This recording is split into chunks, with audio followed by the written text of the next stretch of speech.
Amen. Well, all right, you guys can take a seat. Good morning. My name is Jeff. I am the youth and missions pastor here at Revision. And this morning we're talking about stress. Stress and anxiety. I feel like that's a major thing in a lot of our lives, especially around the Christmas season. And so we're going to look at a major thing that can help get us out of it this morning. And I will say I do feel particularly qualified to talk about stress with you all this morning because, well, I'm really good at it. Or at least I have been historically. I remember in college a few years ago there was this girl that I kind of liked, and we were in the same kind of friend circle, and I wanted to ask her out, and so I was thinking, what should we do? Should I go big? Should I keep it small? Where should we go? How should I ask? I had all these kind of thoughts running through my head, but I eventually thought, you know what? I'll just keep it simple. My roommates, they were playing in an intramural basketball game that night, and her and my friend's sister would sometimes go and watch them, so I thought, I'll just ask and see if she wants to go to the game with me. It'll be great. Now I know what you're all thinking. Wow, Jeff, that sounds pretty romantic. Just you and the two of you and, well, everybody else at the intramural basketball game. But I don't know. I've never claimed to be much of like a dating doctor. I thought it'd be fine. We could sit by each other, talk, get to know each other a little, and just relax and watch some basketball. And so that was my plan. Now I just had to ask. And so I spend way too long thinking up the perfect thing to text her, and you're like, oh gosh, Jeff, I did not think this could get any worse. Like, you texted her? Like, come on, man. But it's fine. Like, it was afternoon time. I wasn't going to see her before the game. We knew each other, so it wasn't super weird. So I'm like, hey, do you want to go watch some fairly athletic guys play some not as athletic guys in basketball? Like, it was fine. So I'm thinking about what to say, because it had to be perfect. Like, I wanted it to, sound casual, but also direct. Like, it had to be funny, but not trying too hard. And I wanted it to sound nice, but, also smooth. And so I finally got it. I spent a bunch of time, and it went something like, hey, you want to go to the intramural game tonight? I know, you're like, how did you come up with that, Jeff? It's brilliant. And so I sent it off. And I spent some time pacing and sweating as you do with these things. And then she finally got back to me, sure, that sounds fun. And so right off the bat, I knew she was a liar because I think we can all agree, that does not sound that fun. But I was pumped. I told her, awesome, I think they play at 8. I'll see you there. And so a few hours later, I walk over to the Erickson Center where the gyms were, and a few of my friends, they were finishing up their game. And so I saw them, we were talking for a little bit, and then out of the corner of my eye, I see that she's here. And this is the point where, if I was like any other normal human being, I would have said hi, said bye to my friends, and then found a seat at the game. But lucky for you, I was not normal people. And instead, I think I just gave a quick little wave. My friend said hi to her, and then I just panicked and, the man I am, just freaked out, barely said a word. And so I'm standing there, all I can think of, you idiot, just say something. You asked her here so you could talk to her, and Pete's the only one talking to her. What's going on? What is she thinking? I'm such a loser. What should I say? Am I standing weird? What's happening? And I was just lost in this panic, just standing there in silence. And eventually my golf coach, he was walking by. I played golf in college, and he kind of snapped me out of it. He's like, hey, Jeff, can I talk to you for a second? Not on the hall? Sure, whatever. This is going great so far. Why not? And so we head out there, and it just starts to take a while, 5, 10, 15 minutes go by. And I just see down at the end of the hallway after about 15 or 20 minutes, the girl that I asked at the game was walking out and heading back to her dorm. And I'm just standing there, talking to my coach with this dumb look on my face, this is just the worst. I just remember feeling such an idiot. I was standing right in front of her, and yet because of all this anxiety that I was feeling, I literally couldn't move. I couldn't speak. I felt like I was going to throw up. My mind was going so fast, and yet I was frozen. And it was at that moment that I realized the power of anxiety. And I bring that up today because some of you, I think, know exactly what I'm talking about. Maybe you're not terrible at dates like I was, but for many of us in here, you've had a restless night. You've had sleep deprivation, just laying in bed, thinking about the thing you have coming up that you don't know how to handle, and you're not sure how it's going to go, and there's situations ahead of you that you don't think you can control, and you're worried about the outcome, and you're worried, how am I going to get out of this? What is this person going to think? How are we going to navigate this? What if this happens? And you've had all of these kind of questions and mysteries just rolling around in you, and they've produced stress and anxiety, and they've robbed you from something basic like sleep. I think some of you know exactly what that feels like. And so now just a question for the room, before we go any deeper on this. Does anybody, raise a hand, does anybody know what I'm, feel what I'm talking about this morning? Anyone feel anxious or stressed around? Okay, so a few of you. That's perfect. And anyone feeling it right now? Christmas is doing it to you? Oh, man, January 1st. Okay, perfect. So we're on the right track here. I think it's interesting. I was doing some research. The most frequent reason that students go to counseling, like all the way from middle school into college, as I've seen it and as I've talked with friends of mine who do counseling, is because of anxiety. Like they don't know how to process the stress. And it's not just students. Recently, the top-selling drugs in the United States and in the world have been Abilify and Nexium, an antidepressant and an antacid, because we don't know how to deal well with the world around us. And it hurts us when we don't know how to process anxiety well. And so we've got to figure this out. Because the reality is anxiety can motivate. Like anxiety, it can get you moving, but it's often not to places that you want to be. An old preacher, he said it this way, and I love it. He said, anxiety is a condition of the heart that gives rise to many sinful states of mind. He says, you let anxiety rest in your heart, it'll move you. But the problem is it'll move you into a host of bad ways of interacting with the world. And many of us, I think, we've seen that anxiety, it can move you, but often not to a very fruitful place. Maybe you have so much going on at school that you feel like the only way that I'm going to pass this test is if I cheat. Some of you have anxiety about dating or about being lonely, and that can lead you into relationships and clinging to someone who's really unhealthy or damaging to you. Some of you, maybe anxiety about finances has led you to make some really unwise decisions, or social anxiety about being liked has led you to compromise your integrity over and over again to get the approval of a certain amount of people. Anxiety, it can motivate you. But the reality is it often moves us to some places that are real destructive. It's a gateway to a whole host of unhealthy ways of engaging the world. And not only that, I think the saddest part about the whole thing is like we completely miss out, and we can miss out on the beautiful things that God wants to do in our lives. Jesus, he told a story in his ministry. It's a parable, and he is talking about the soils, and he's using them as this picture of the human heart. And he says that your heart is like the soil, and the seed is like the word of God. Like God, he has some things that he wants to say to you. And he wants to say them to you, and he wants the word of God to sink like a seed into the soil of your heart, and he wants it to grow in you. He wants it to flourish in and out of you. And that's what God wants. And he's saying, but a lot of people, they hear the words of God, and it's never going to have that kind of fruitfulness in their lives.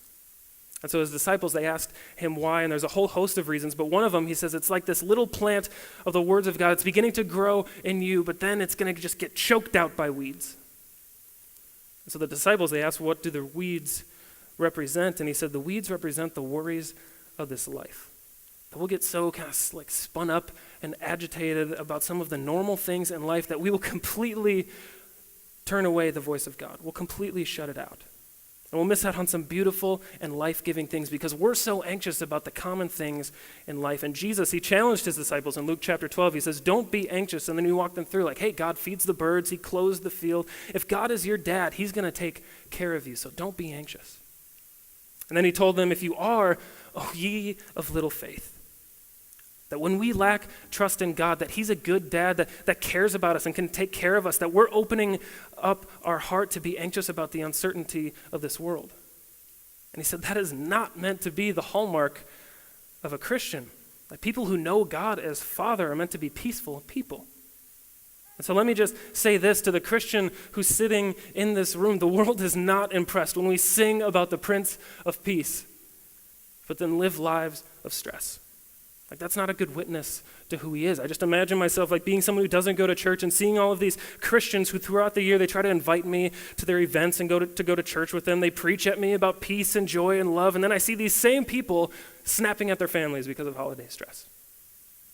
Or losing sleep over how much money they have to spend on gifts to keep everyone happy, worrying if they sent everyone a Christmas card of a picture that took 5 hours to take because not everyone was looking at the camera. We actually just had to Photoshop a smile onto little Johnny's face because we couldn't get everyone looking at the same time.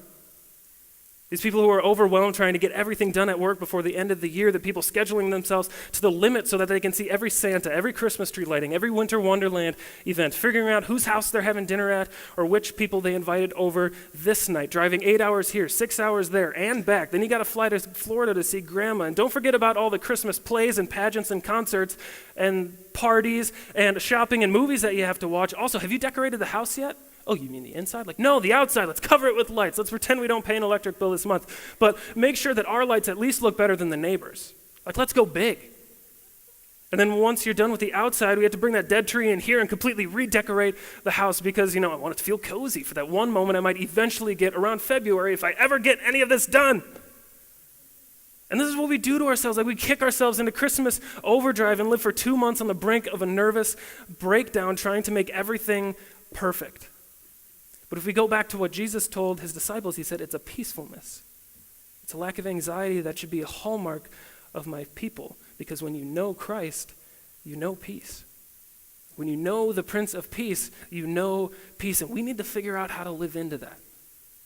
And that's what Paul is giving us today in Philippians 4. So if you have your Bibles, you can open them up there. If you don't have them with you, the words will be on the screen, or you can cue it up in the Revision app and take notes along with me. And if you don't own a Bible, please, we've got a bunch on the Next Steps table. Please, it's our gift to you. Take one before you leave here today. But right here, Paul, he's going to tell us a thing or two about anxiety, how we can know peace. He's going to step us into how to do that, and he's going to give us one thing to never do and 3 things to do. And the thing that he says to never do is in verse 6. He says, do not be anxious about anything. And isn't that amazing? Like Paul, the guy who when writing this is shackled in a prison cell, starving, beaten, awaiting death, no end to his prison sentence in sight. That's the guy who's writing this. When should I be anxious, Paul?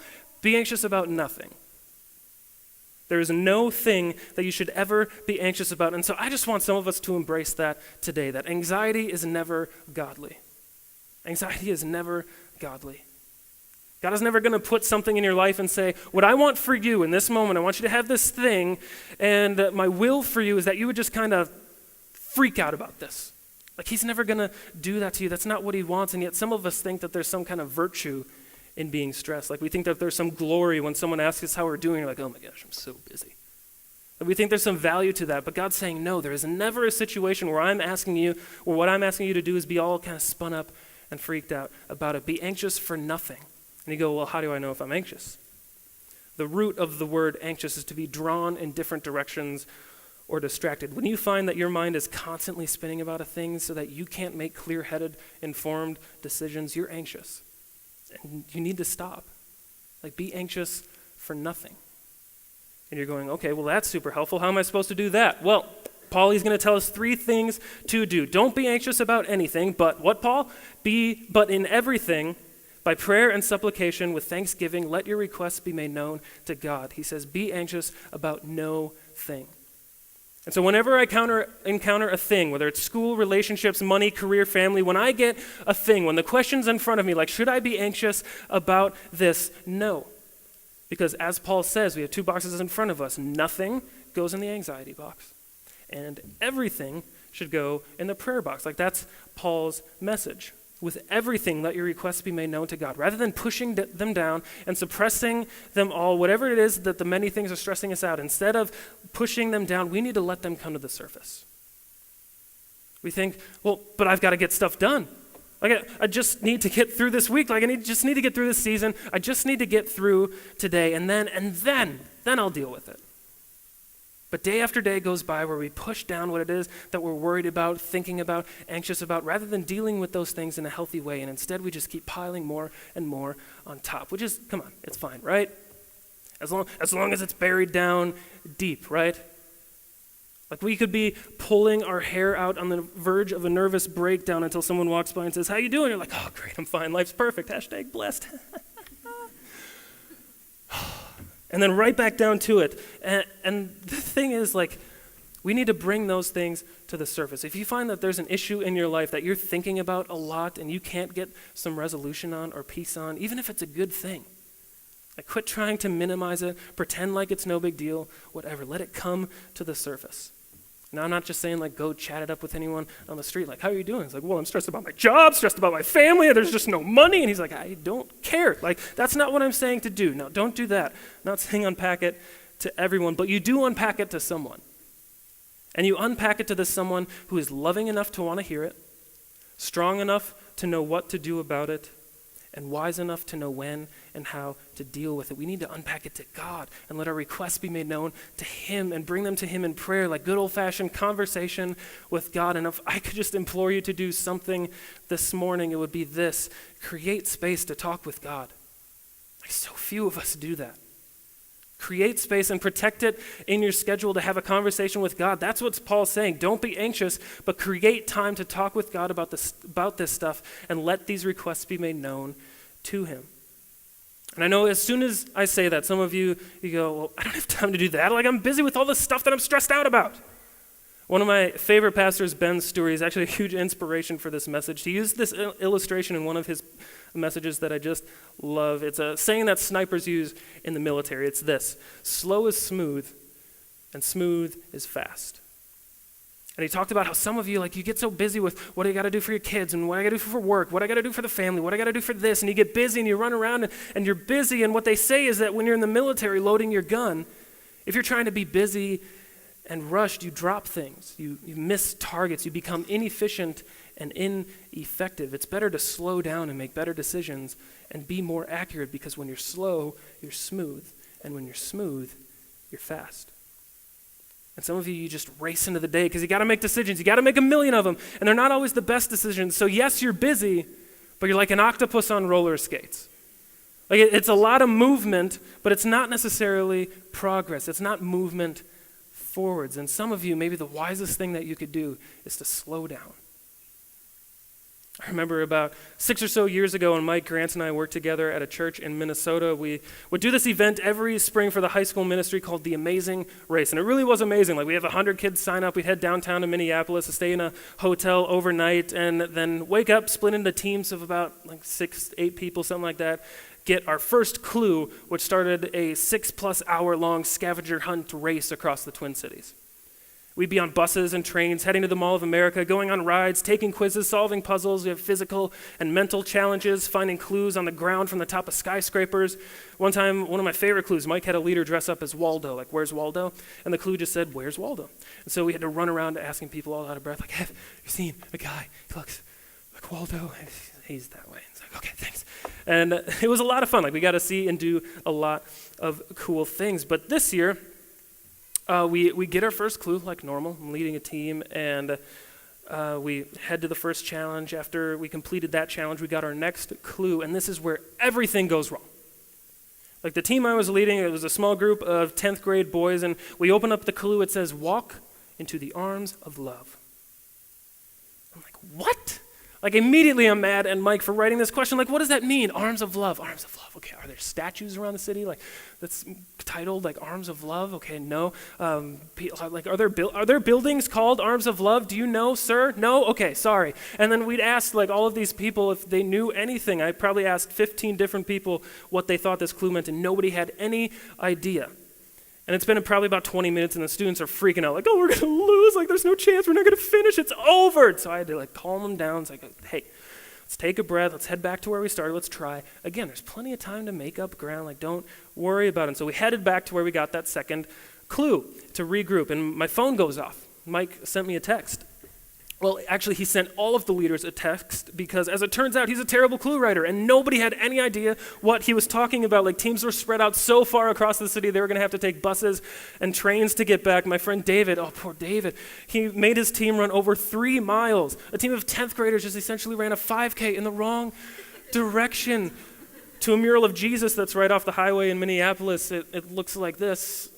Yeah, it stands like it makes sense to walk into the arms of love. It's very holy of David to think that. But no, I look at my phone and get a text from Mike. It says, think Kevin. Boom, it clicked. Kevin Love. He played for the Timberwolves at that time. And thankfully, my team was only a few blocks away from the Target Center, and so we sprinted there. And we were actually the first team there. And so because we were the first team there, I had no idea where to go. And so I just ran my team right onto the court, which is where the Detroit Pistons happened to be practicing for their game that night. And so the coach comes over. We're chatting it up for a while. Hey, how's it going? Oh, we're very different people. But have you seen like any people standing around looking like they're waiting for us?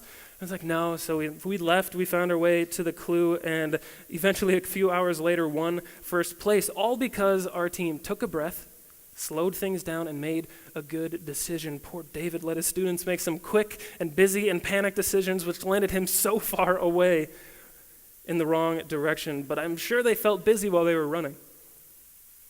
For some of us, the reactionary way that we deal with conflict, whether it's with coworkers, conflict with your spouse, conflict with friends, difficulties and challenges with your kids, strategic decisions financially, it's easy to get hasty when we're stressed and end up miles away from where we want to be. And it would just be better if we would slow down, because slow is smooth and smooth is fast. And so create that space with God. Like, value it is important. Tell people that you have a meeting and then keep it. And so for me, it's the first thing that I do in the morning. I come to God by prayer. And then it says here, and supplication. Supplication, that's just the specifics. I tell God the things that I'm worried about. I'm presenting him these particular things that are draining my emotions. And for me, what I do when I sit down and have devotional time with God, I used to sit down and be like, well, okay, now I'm supposed to have my time with God. I'm supposed to read this, another thing on my list, and I'm supposed to read a certain amount of the Bible. And I would just stress out about that. And eventually I realized, like, that's not the point. Like, the point is for Jeff to meet with God, and so where I have to start when I meet with God is I get out a pen and a paper and I just start writing out everything that's rolling around in my head and burning up in my heart. Let me tell you, when I create that space, first of all, it's never clean. Like, it's never just well put together. It's all over the place. There's no point in cleaning it up. I just try my best to make it real. But when I do make that space, I often find that as I give him the presenting issue, he shows me the issue underneath. So I asked the question, like, God, I'm worried about this sermon that I have to give. Well, why? Well, I really want it to go well. Well, why is that need there? Like, why are you freaking out about it? Well, because I want people to see that I'm a good speaker. I want them to hear what you have to say and get closer to you in their lives because of it. Well, why do you want people to see that you're a good speaker? Well, because I want them to think I'm good at my job. Why do you want them to think that you're good at your job? Well, because I want them to see that I work really hard. Well, why do you want them to see that? So I can feel like I'm making a difference. Well, why do you want to feel like that? So I can know I'm worthwhile. Oh, see, that's not about the decision you're making. That's about your self-worth. And you're bringing that there for them so that they can validate you? Like, you're supposed to bring that to God, son. And the reality is, like, we can get some emotional needs met that liberate us to make good, healthy, informed decisions on the surface if we just create the space to let God deal with our hearts and what's underneath. And here's the good news about it. Like, he wants to. 1 Peter 5:7, it says, cast your anxieties on the Lord. And I love that verb, cast them on him. And then he tells us why. Because he cares for you. Why unpack this all to God? I'm not up here advocating meditation, because in meditation, there's no one you're asking to fix it. Like, you cast your cares upon the Lord. Why? Because he cares. And not just because he cares, but because he can do something about it. Psalm 55:22, it says, cast your cares on the Lord, and he will sustain you. And I love that verb in Hebrew. It's the word to roll. And one time they asked George Mueller, he ran an orphanage, and he had to care for all of these kids of varied issues, paying the bills, so much stress. But Mueller, he was always calm. And finally, someone just asked him, George, how do you do it? Like, you're surrounded by all this crazy, all of these needs and difficulty and limited funds. Like, how are you so peaceful? And he said, because I rolled 60 cares upon the Lord this morning. He said, because I'm just obeying Psalm 55. That I take my cares and I roll them onto the Lord. Why? Because he will sustain me. He cares and he'll sustain. Why do I bring my requests to the Lord? Because he's strong enough to fix them, loving enough to hear them, and wise enough to know when and how to deal with them. That's why, because he's strong and loving and wise. He's a good dad. And so I bring them to him.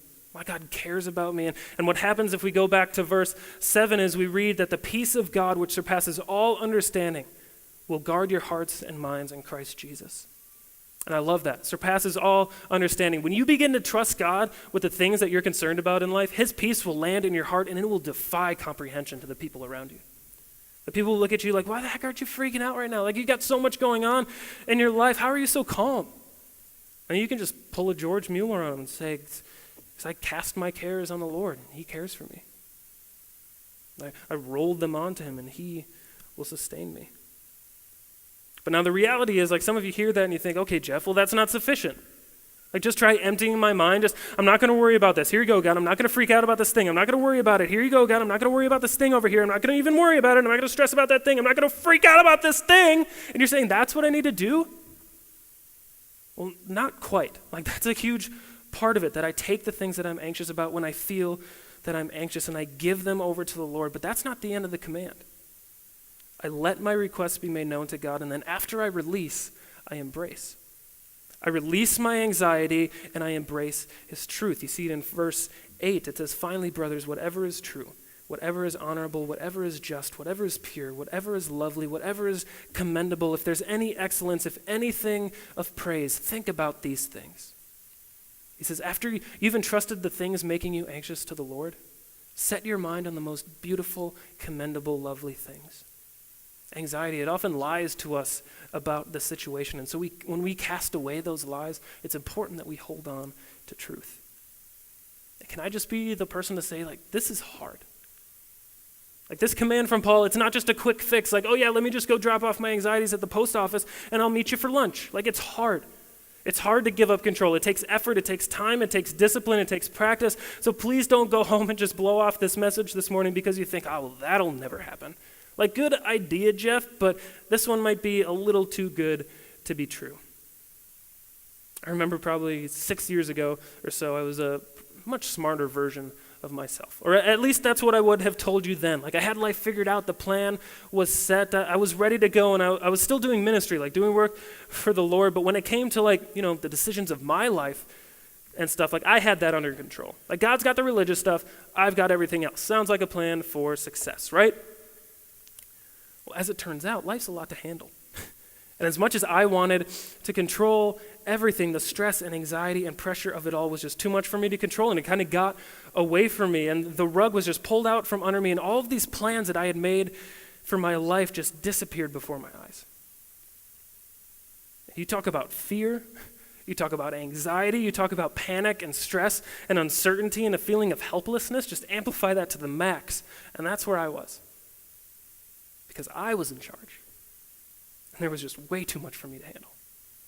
And so I just reached this point where I said, okay, fine, God, I get it. Like, I want to do my life more your way. And I've been doing ministry a few years. Why not, actually trust God with my life? And so I fell on my knees and I just said, whatever you want me to do, God, I'll do it. And I started this journey of trusting God with my life, of coming before him regularly and saying, where do you want me? Like, how do you want to use me? And notice I use the word journey because it's a lifelong process. It takes effort, and for me, it takes constant reminders and discipline and the people around me to encourage me and keep me accountable and just push me towards that. And I'm still learning. Like, all the time, just this week, learning about George Mueller and Psalm 55 and getting like this picture of rolling my anxieties on the Lord, like this picture here, that's what I pictured. I have never thought about it like that before. Before it was this kind of this picture of like casting your anxieties away, like here, God, if you have a second, like deal with my anxieties, but this imagery of just rolling it onto God. Because most of the time, the weight is still there. Like, we usually don't worry about something if it's not a big deal. I'm not trying to minimize anybody's problems here this morning. Like, they carry weight. The weight is there. The problem is real, but we roll them on to God because he's big enough to sustain us. And he cares enough about us to free us from that weight. It was just this week I had that light bulb moment. And so let me just say, if you go home and if you put this into practice, you make time to spend with God, you slow down, you roll your anxieties on to God and then cling to that truth, and you begin to practice this. This doesn't mean that you won't have any problems or anything to worry about or any stress. Problems, they just won't go away. But when they do come, you won't just freak out and make quick, snap decisions out of the chaos rolling around in your head, but you'll know how to better react to the world around you by clinging to the truth of God, which brings the peace of Christ that will guard you. And since I've done this, not perfectly, but since I've made Philippians 4 just a regular practice in my life, since I've slowed down, made wise decisions, got more involved in church and serving others outside of myself, like realizing there's a world outside of me that I can't control, once I gave that up, since I've gotten around community and plugged in, joined a house group and embraced God's truth and plan, I don't worry that much. Like the things in life that used to drive me crazy and keep me up at night no longer hold a weight in my life that they used to because I've rolled them onto the God who can sustain me and who cares for me. And again, that doesn't mean that all the worries and stress disappear. I can still fill that page every morning. I have things that I could let my mind race about, but I cast my worry away and embrace the truth of God instead. And it's such an easier way to live. I release anxiety and I embrace the truth of God. I release anxiety and the peace of God will be with me. I embrace his truth. And what does it say? The God of peace will be with me. He doesn't just give me his peace. He gives me himself. And that's where I want to live. Like, I want to live with him because he's strong enough to handle my problems. He's loving enough to want to hear him. And he's wise enough to know when and how to deal with them. So I want to walk with him and not worry that much. And finally, you might hear this and go, well, Jeff, is this just wishful thinking? Like you just go and say, God, make all these problems better, and then cross your fingers? Like how do you guarantee that your life will work out? It says, the peace of God will guard your heart in Christ Jesus. Where does my stability come from? It comes in my union with him. That the world is a sad and darkened place. And there's a lot of sad and dark things in here. But the good news of Christmas is that Jesus, he broke into the darkness. And to those who sat in darkness, they have seen a great light, as the prophet said. Here he is, Jesus. The love of God was manifest to us in this, that God sent his son that we might live through him. That I look around and I see a broken place, but in its brokenness, God sent a healer. I look around and I see that the world needs healing, and God sent a healer. Into the darkness, God sent a light. Into the sadness, God sent a lover of my soul, and a hero, Jesus, who beat sin, beat death, beat shame, and created a whole new path for those who trust him, a path that goes racing into life. And I want to belong to him. I can be united with him. If he took the worst day in history, that brutal murder on a cross, and uses it as the instrument for my redemption, then he can take the tough things in my life and your life, and he can redeem those too. So I trust him. God, you are strong enough, you are loving, and you are wise, and I am yours. And it's to the degree that I rest in Jesus that I find peace no matter what life throws at me. Our God, he is strong enough to handle our problems. He's loving enough to want to hear him, and he's wise enough to know when and how to deal with them. So make that time. I encourage you, just make that time. Create that space. Cling to his truth and live in peace. Thankfully, not just for this Christmas season, but for your entire life. You guys pray with me. Dear God, I just pray that is our anthem this Christmas season. That we can embrace this truth that we don't have to worry because your peace will guard our heart. I pray that we can hold on to that and know that this Christmas season, as much as we want to doubt, as much as we want to hold on to control, as much as we want to have our hand in everything, God, don't let busyness fill up our schedule so much that we don't get to see you. I just pray that we can know your peace in a true way, and we can really embrace that and not live in fear, not live in anxiety, and bring those things to the surface. Instead of just pushing them down, we can bring them up and release them to you. God, let that be true for all of us this Christmas season. So that people see us, they're shocked at how peaceful we are and how much just we're at ease because we know what you did for us this season. You broke into the darkness and you're saving us. And we thank you for that. Amen.